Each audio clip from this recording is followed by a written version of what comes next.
A single phone call changed everything and uncovered a horrifying secret.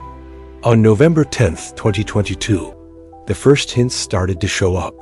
People who were fishing off the coast of Huacho, Peru, were surprised by the loud noise of seagulls nearby.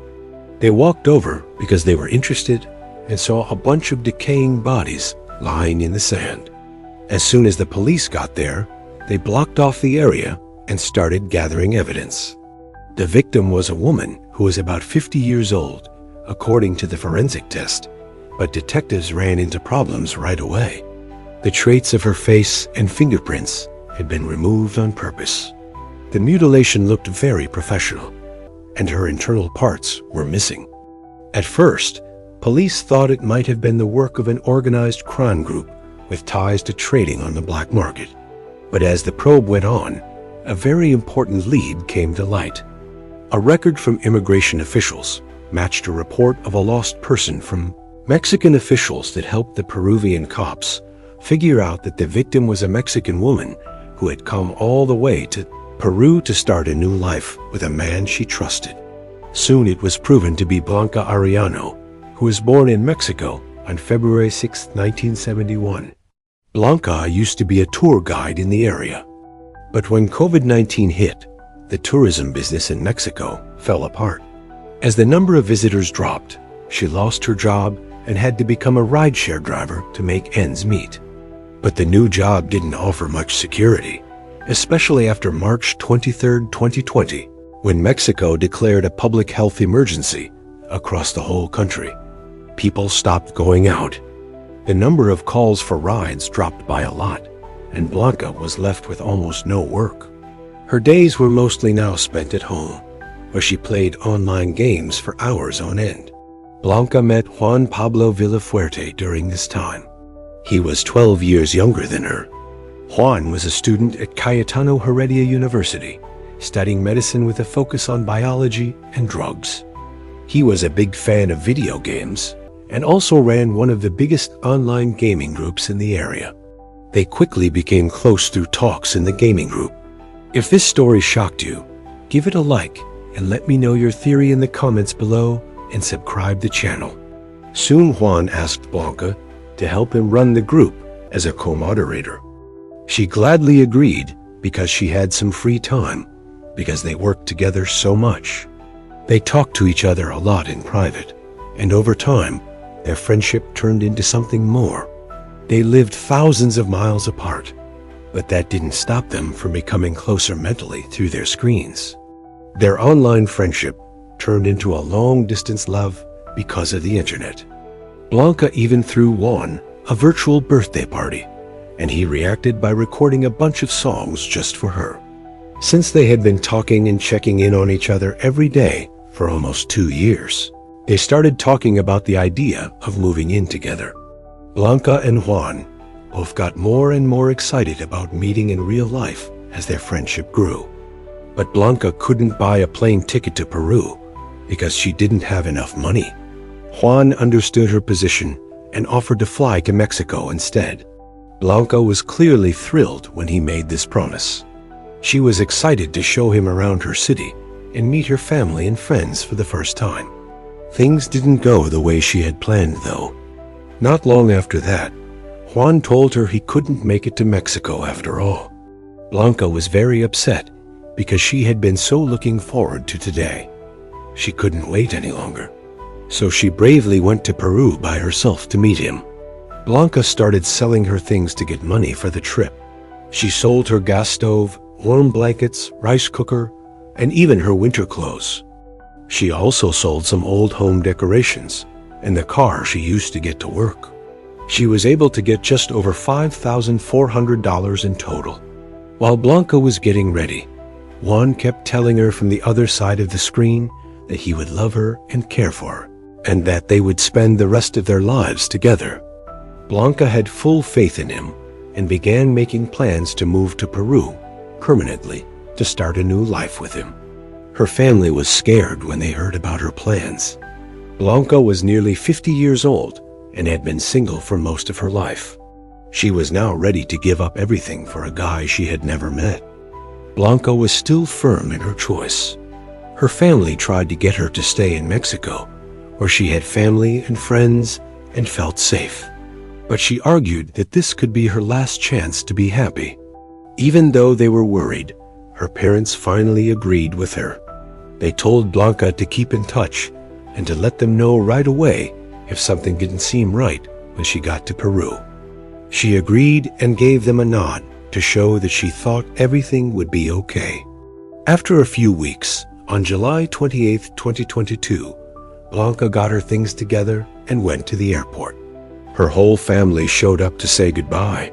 They gave her tight hugs and told her to watch out for herself along the way.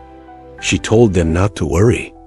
She was going to meet Juan in Peru, see a few big towns, and then move into his apartment by the sea.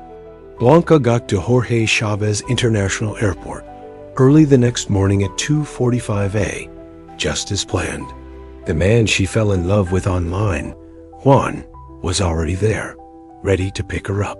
His small room was in the coastal town of Hua, and he took her back there. From the first time they met, they seemed to be at ease with each other. They didn't feel weird when they talked, even though they had never met in person before. She was happy to take pictures with Juan and sent them to her family to let them know she got there safely. She wasn't alone, and someone was there to meet her. This made her family feel better. They thought everything would be fine as long as he was with her.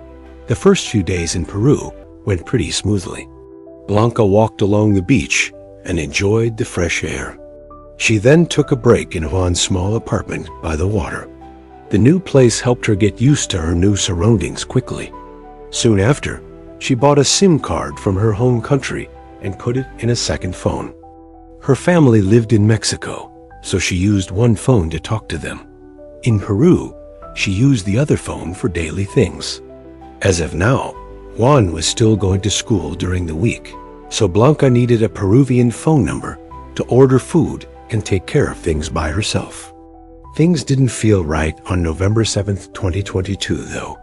If this story shocked you, give it a like and let me know your theory in the comments below. Blanca had been texting or calling her family every day, but all of a sudden, she stopped for hours. There were no new messages or check-ins like she always did. What scared Blanca's family even more was that all of her social media pages stopped talking from that same day on. She was usually very busy online and shared bits of her life all the time. So, this was very different from her. In fact, she texted her niece the morning before to let her know that things with Juan were going great. The family thought at first that she might just be busy and hadn't had a chance to answer. But when it got dark and still no word, their worry grew. They called and texted her many times in the evening and into the night, but she never answered. They knew they had to do something because of the long silence. Blanca's niece was the most driven person in the middle of all the chaos because she was very close to her aunt. She was scared when Blanca went missing. She didn't waste any time looking through Blanca's social media links. Blanca's profile made it easy for her to find Juan's contact information. She sent Juan a message right away, thinking he might know something. He replied a few minutes later, saying that he had also lost touch with Blanca a few days before. He said she broke up with him on her own, bought a ticket back to Mexico, and was probably already on her way home. But her phone might have died, which is why no one could get in touch with her. To be clear, Juan sent a picture of their most recent chat, which took place on November 7th, 2022. He told her to be careful on that road because it was known for thefts and wished her a safe trip to Lima capital. I answered with a short, polite goodbye. Juan also told Blanca's niece that she would definitely get in touch with the family when she got back to Mexico. But those texts made her feel even worse. Based on what she knew about Blanca, she was sure that her aunt would never be so quiet if she was really leaving for home. Blanca always told her family about her travel plans, whether she was going on a domestic or foreign flight. That's why the niece kept texting Juan and asking more questions about where Blanca was. At first, his response was normal, but as the talk went on, he became more and more irritable. He finally lost it and accused her of meddling in his life. He then refused to talk about anything else. Blanca's family felt helpless, so they chose to do something public. They started asking for help on social media in the hopes that someone who saw her would come forward. Even worse, Blanca's niece shared screenshots of her last talks with Juan and told everyone to pay close attention to him. In just a few hours, Juan's picture spread quickly across many social media sites, getting a lot of attention and quickly starting a media uproar in both Mexico and Peru. Blanca's family contacted the Peruvian consulate and put out open calls to the community, asking people to help get the word out so that they could find their lost loved one. Authorities in Peru had to step in because more and more people were calling for Juan to be questioned about Blanca's missing. He showed up, but he tried to avoid most of the questions. He kept a cold, emotionless demeanor the whole time of the interview, looking straight ahead without showing any signs of distress. In the questioning room, Juan refused to change his story. It was his claim that Blanca had gone missing, that he had nothing to do with it. He even said he didn't know her and had never been in a relationship with her. The cops asked Juan 73 questions, and he didn't answer any of them. He only gave a vague answer when asked where he was when Blanca went missing. He had been going somewhere else. Things were not what they seemed to be on the security camera video while buying bleach on November 7th, the same day Blanca went missing. Juan was caught on surveillance video from a store near his home. That was also the day that Blanca's family got her last phone call by chance. This strange coincidence made people instantly think Juan was guilty. Blanca went missing for no clear reason, and he was caught on camera buying bleach right before everything stopped. Juan was the main suspect because of one thing he did. At the same time, Blanca's family called him out on social media and asked for answers. As the negative comments about Juan grew, he replied on his own social media page. He said he wasn't seeing Blanca emotionally, and that all he had done was help her out financially and find a temporary place to live. If this story shocked you, give it a like and let me know your theory in the comments below. He said Blanca might not have known what their relationship was about because she was having emotional or mental problems. He was also mad that her sister had put his picture online and made him look like a criminal, even though he hadn't done anything wrong and had no reason to hide. Juan kept going. He then said that he had nothing to do with Blanca's choice to visit Peru. He claimed that she had gone on the trip by herself without being invited or making any plans ahead of time. When she got to Lima capital with little money and no one to help her, he said he gave her money to go back to Mexico and let her stay at his apartment for a while. It's worth noting that Juan quickly changed his social media profile picture and removed all posts that might have suggested a link between him and Blanca. Once the case became public, the review also found that Blanca's time in Peru was not at all the peaceful time her family had hoped for. Blanca called a Mexican airline a few days before she disappeared, on October 3, 2022, to ask for a refund for her empty return ticket. The company told her, though, that they couldn't handle the request. From a different point of view, Blanca's daily life in Peru showed signs of being hard and lonely. Juan gave her only $22 a week to cover all of her costs of living. Also, Blanca had to stay in the small rental room with Juan whenever Juan had to go to Lima capital for work and wasn't allowed to leave. The agreements with the landlord said that the room could only house one person. However, on October 9, 2022, things changed in a big way. Along the beach in Huá, Peru, a group of fishermen found several body parts lying around. They called the cops right away. The victim's face and fingerprints were destroyed on purpose, but the exact surgical cuts on their body showed a level of skill that would not have been possible without medical training. The cops found an intact clear style ring still on the victim's finger, which was the most important thing. The investigators had to change the direction of their search after making this find. It was confirmed by Blanca's family that the ring was the same one she always wore. The same ring could be seen in several daily pictures she sent to her family. Something she thought of as a good luck charm and hadn't taken off in years was a keepsake with a personal symbol etched on it. There was more, though. She got the design on the ring tattooed on her wrist because she loved it so much. It wasn't just jewelry to her. It was a spiritual symbol that she thought kept her strong and safe during the hardest times of her life. Blanca's family also remembered that she had a mole on her back that stood out. In a scary accident, the forensic team found the remains of a mole in the same place, and they looked a lot alike. This made people even more suspicious that the body parts might belong to Blanca, but a full forensic study was needed to be sure. Not long after that, on October 15, 2022, cops searched Juan's apartment without warning. After going there, they found blood in a number of places, mostly around the bed, the bathroom, and other places. Testing with DNA proved that all of the blood belonged to Blanca. In addition to the blood proof, police found some of her personal items, such as clothes, toiletries, and a woman's suitcase. The suitcase said Mexico on it. On the wall was a Mexican flag, and there were long pieces of hair all over the floor. Blanca's family looked over the things and pictures and confirmed that they all belonged to her. Also, digital forensics showed that Juan looked up how to reset a ZTE phone on Google on the same day Blanca lost touch with her family. It just so happened that Blanca used a ZTE phone. At about the same time, a neighbor said they saw Juan leaving his flat several times while carrying what looked like 8 plastic bags.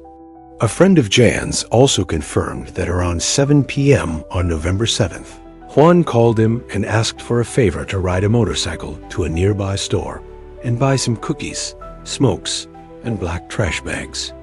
After 30 minutes, the motorcycle was seen parked outside of the building where Juan lived. 2 days later, another neighbor saw Juan walking nervously down the street with a trash bag in his hand before quickly turning into an empty alley. It looked like he was afraid that someone was watching him because his face was tense. People started to think that Blanca had been hurt because of these strange actions. Soon after, Juan was seen going out again to get cleaning supplies. If this story shocked you, give it a like and let me know your theory in the comments below. From that day on, he stopped going to school all of a sudden. As more evidence came in, the police finally turned their attention to Juan. The moment the news got out, he was immediately criticized by a lot of people. The medical school where he was a student quickly kicked him out and took his name off their list of students. Taking advantage of the attention, some people on the internet started looking into Juan's past and found that he had been convicted of domestic violence against his ex-wife in 2016. Others found out that Juan had a brother who was exactly the same as him as a way to help people tell them apart. Juan got a unique tattoo on his body. Even though there was more and more proof against Juan, he insisted that he had nothing to do with Blanca's death. As the police looked into the crime, they found that Juan had been posting videos online of human organ dissections around the time they thought the crime had happened. What was scary was that Blanca's missing body parts seemed to match the types of organs shown in those vids. The police now think that the body parts that were stolen might have belonged to Blanca, but it's still not clear if Juan did it by himself or with help. If this case has anything to do with illegal organ trafficking, it could be a key clue that leads to the discovery of a bigger criminal network. Based on that idea, investigators looked into it further and found that Juan often traveled between Peru and Bolivia before and after the crime. He also got a lot of strange deposits into his personal bank account, which made people think he might be linked to organized crime. One officer said that while Juan was seeing Blanca, he was also seeing another woman behind her back. This made people even more worried because it meant that his claims of love for Blanca were probably always lies. These facts made police think that Juan could fully control Blanca's surroundings once he had successfully lured her to Peru. where she didn't have any friends, family, or other support systems. He is then said to have killed her and taken her parts to sell on the black market. He probably thought that throwing her body into the water would make sure that it would wash away and be gone forever. That's what he didn't expect. Blanca's family would do everything they could to find out the truth and not give up. Finally, on October 17, 2022, Juan was caught by cops. They made sure he was who he said he was by looking at a unique tattoo on his arm to make sure he hadn't switched places with his identical twin brother. When Juan was arrested, he was with a woman who was 26 years old. She told the police that they met online, that they had been dating for a month, and that she didn't know anything about Blanca. Juan told her that Blanca was a friend from Mexico. When she asked about the woman, whose name was all over the internet that same afternoon, Peru's Criminal Investigation Unit made it official. They had enough proof to say for sure that Juan and Blanca had lived together in the same apartment. Police found a lot of blood at the spot, which suggests that Blanca was probably beaten up before she went missing. Forensic tests proved that the body parts that washed up on the beach belonged to Blanca. As more proof came in, Juan was officially charged with aggravated murder and organ trafficking. At the same time, Juan acted strangely and lied many times while being questioned. The police found a backpack with a lot of cash in his flat. When Juan was asked about it, he said the backpack wasn't his, but his girlfriend told him right away that it was definitely Juan's. Also, he dodged or flatly ignored a lot of the questions about the case. He wouldn't give any useful answers. Even after being questioned for hours, a few days later, on October 22, 2022, Juan was put in solitary confinement while he waited for his trial. He was supposed to be there for 9 months before his trial. During this time, he often moaned about the conditions, saying that he couldn't stand sharing a bathroom, sleeping on the floor, and not being able to get to showers easily. When the trial did start, Juan stuck to what he had said before and wouldn't change a word. He said that the bloody mattress that was found in his room was actually used and that he didn't know it was stained. He even said it was possible that he let Blanca use the room and that she had brought someone else with her who could have killed her. At that point, though, the court had already decided that Juan killed Blanca and didn't accept any of his excuses. Not long after that, in February 2023, Blanca's body was returned to Mexico.